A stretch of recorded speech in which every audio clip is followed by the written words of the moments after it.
Sometimes I see weird stuff in my dreams, and I take pictures, but the pictures don't really exist, so the only way to get those photos is to draw them, which I did for this train that I saw with wings on it. And it was so dumb that I thought, I have to build it out of Lego. And now I realize, why was I ever building anything that was practical out of Lego, when I could build amazing impractical stuff that would never work in the real world? And yes, it is fully motorized.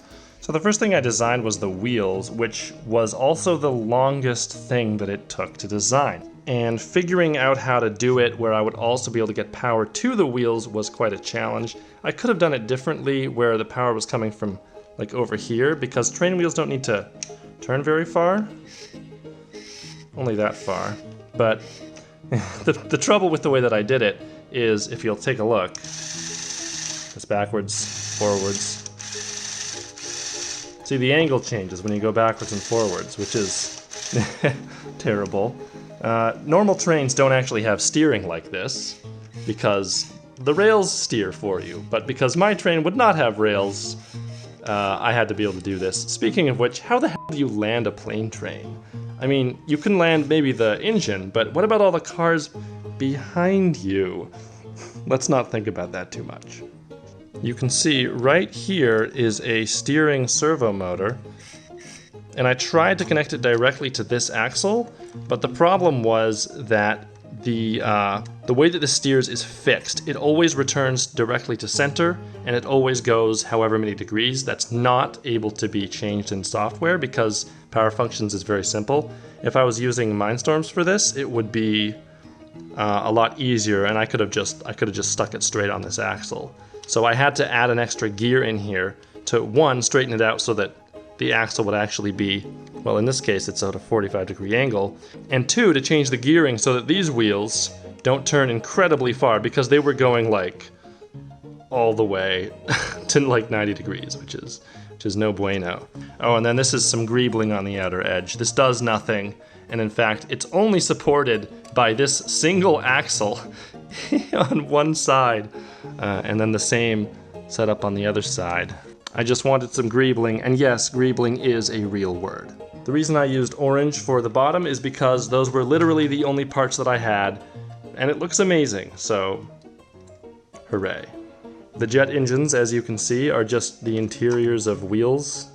I wanted something smoother, but I didn't have anything, so there it is. These wing parts are from the Mindstorms Droid Developer Kit, which is the first Mindstorms thing I ever bought. I really like them, even though they've got, you know, a bunch of holes in them. Something nice about them. And then, of course, you got your wing tips, because you need to have wing tips. And then these, the fins in the back, Lego would never design something like this. Literally, there's nothing really holding this on. But I don't know, a little bit of friction. It's so stupid. But otherwise, this happens. And then I couldn't figure out what to do for this one, so I just stuck it on. Never look at it from straight ahead because it looks really stupid. If you'll notice, I used 2 battery boxes instead of just 1.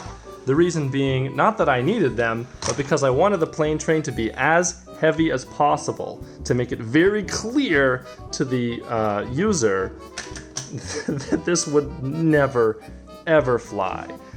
Interestingly, I could have connected my engine, which actually is here. I don't know if the engine part of a train engine is actually here, but I think it's actually just the whole thing. And then the servo motor. I could have attached them one on each battery box, and then you would actually have a smooth roof and not have this stupid thing here. But the reason I didn't do that is just the laziest thing ever, which is that this battery box is almost out of juice and it can't power anything. As soon as you try, it just doesn't work. So I just did that instead. Oh, it's so lazy. However, I did need 2 separate receivers, even though there's only 2 motors in here and you can totally run them off of one receiver. And that's because they were far enough away from each other. Lego, if they actually made this, would just use an extension cable. I think there's effectively nothing back here. Let's take a look. Oh, and then the reason I did the roof like this is because I couldn't find a simple way to make the beams go like this. So whatever, I just did that. Oh yeah, so as you can see, get off of there, get off of there. The steering motor is right here in the back. I could still put some motors back in there just to make it weigh more. There's plenty of storage in here, look at that, that'll work.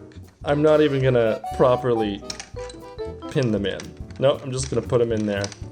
You want the plane train to be as heavy as possible. All right, there we go.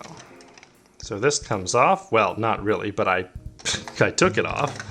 Here's the actual engine. This is the PowerFunction's extra large motor, and boy does it have a lot of torque, and boy do I need it.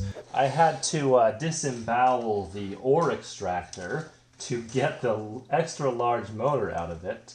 Also, it's going from a, I believe, 36 tooth gear, that's this black one here, down to a 12 tooth gear because I needed to make it go as fast as possible because it's got plenty of torque, so I needed some more speed. And the idea is, and I didn't realize this at first, but it's amazing. The idea is that it will slip on these wheels as it picks up speed, and it's fine. It totally works. It'll just slip a bit as it starts, and then it'll get up to speed, and then the wheel will be rolling at the same rate as the train is actually moving. Somebody on Twitter said you should put tires on here. I've got a lot of tires. I have plenty of these things. I could put tires on it, but that won't work. You don't want grip, especially for this to be able to turn, and especially because these axles are fixed. On a real train, they have, I believe they're called flanges, to prevent the train from derailing off one way or the other, but also the wheels themselves are slightly angled, which effectively allows for the outside to turn more than the inside as you need to when you're going around a corner.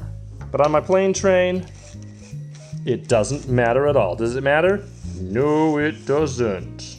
Okay, so this receiver leads to the large motor, and this receiver then leads to the steering motor, I forget what it's called, in the back, and oh.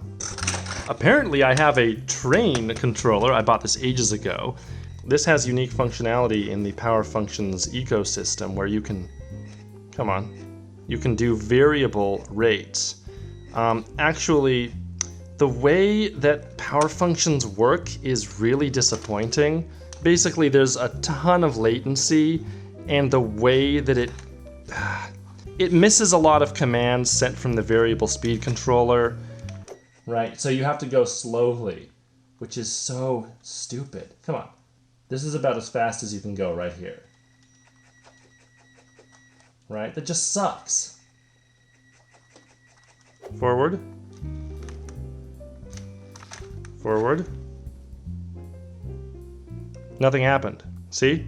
Even though I did one full notch on the hardware, and then it's like a bad scroll wheel on a mouse. Dang it, stop! It's like a bad scroll wheel on a mouse where the clicks don't necessarily correlate with the page actually moving up and down. That's how this works.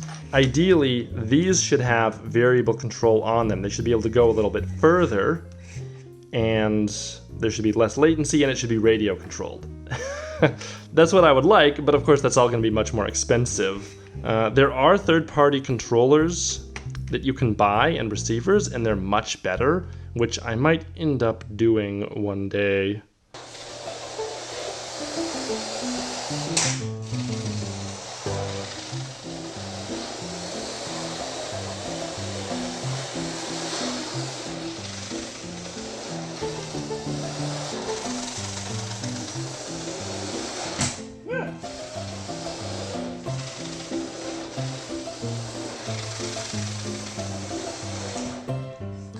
Alright, so how the infrared remote works is that it'll send a go forward signal every, I don't know how many milliseconds, and then once you release this, it'll send a stop signal.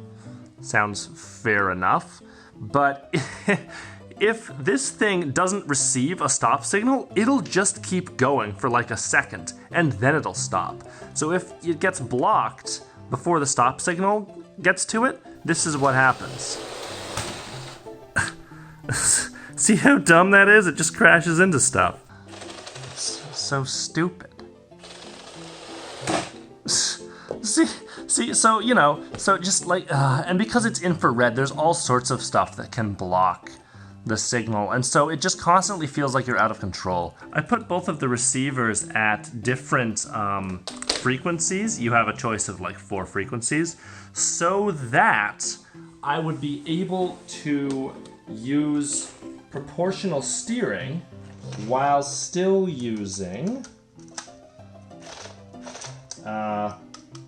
instantaneous acceleration forward and back, right? You cannot do this if they're on the same frequency because the receivers aren't that sophisticated, right? So I can steer proportionally, one little bit at a time, and then I can go forward and back instantaneously, right? And I thought, oh, that'll be useful, but it turns out that, unfortunately, oh well, first of all, I gotta fix that. Unfortunately, because it's so slow to work this way, it ends up not being worth it. So then I also would like tack on this guy to the other end so that I could have instantaneous steering as well. Yeah, it's just, see how much faster this is to steer?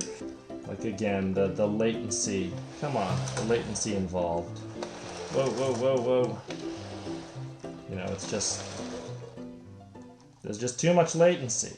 Oh, and the steering took a while to design as well. What I figured out after trying several designs where I had it like going off to the side and then back is that what you need to do first and foremost is minimize backlash. And even with this design, you can still see there's a lot of backlash. See how much I can move this without the other one moving? Right? And connecting them just directly to one another was the best way to avoid as much backlash as possible. I used these small turntables because I just got a bunch of them and I wanted to use them rather than being responsible and using the much larger turntables, which totally would have worked. And that would have minimized backlash for sure. Oh, this is not a bevel gear. These are bevel gear turntables in here. Yeah, that would have worked. Hey, check it out. This is how I organize my Lego. You've got all your beams, or maybe they're called lift arms, all the way, up to the 15 stud. They're not called studs, really, but organization, very important. Then you can find everything. Oh, do I have any more of the whatever? Oh, let's find out. By the way, these ones, this is the most useful Technic piece that exists. I need to buy like 50 more of these. They're awesome. Anyway, here's all my gears. Here's all my connector ones. This right here is the most useful container that I have. It's all connectors. So we got axles in order, and then the kind of funny axles, and then the pins, connectors. You got your frictionless right here. This is not in the correct spot. What is going on there? These go over here. Over here we have spillover. So I have way too many of these gears. Spillover for, I have so many of the triple pins. And then I've got like a massive bag full of these double ones here because I just have a billion of those.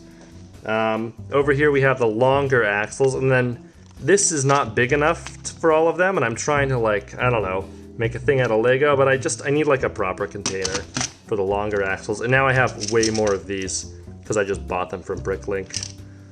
Oh, and then the most important one is the to be sorted bucket, where I just chuck pieces that I don't want to deal with right now into here, and then I will sort them later, because sorting and building should be separate. This is kind of a brainless activity. It's fun in its own way, right? Put stuff away. Yay, that's where it goes. But I don't want to be building and sorting at the same time. This is mostly regular Lego bags back here. We've got round things, pieces that move, castle building parts. You know, if you want to build a castle, those are the big pieces involved. Oh, and then here's another thing that I built. This is not a Lego set. It's a South American pyramid. You can tell because of the jungle. This is not an Egyptian pyramid. And, oh my gosh, what secrets lay inside? Oh, what? Whoa, there's treasure.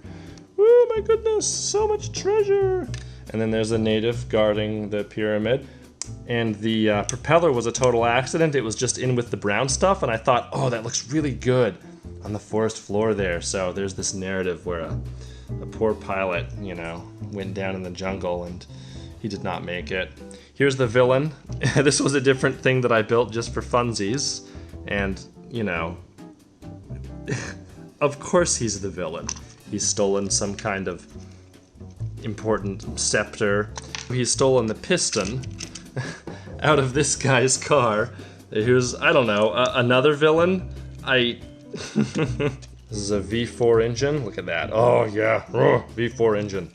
Oh yeah. And this is a V1 engine. You can see, in the LEGO universe, a V4 engine is massively overpowered for a vehicle of this size. Of course, it has a differential on the bottom because I like my differentials. The axles are super wide, and that's kind of mostly just ripping off of Mad Max. I even added the spikes here, you know, that are just crown gears. So, the problem with this is that it doesn't actually does not quite go all the way. As you can see, there is a gap in the back of the pyramid. If you look, oh, the pyramid, oh, it's bigger. Anyway, that is the plane train. I'm quite proud of it. It's the coolest LEGO thing I've ever made. There's my LEGO guy. Plane train! It's the plane train!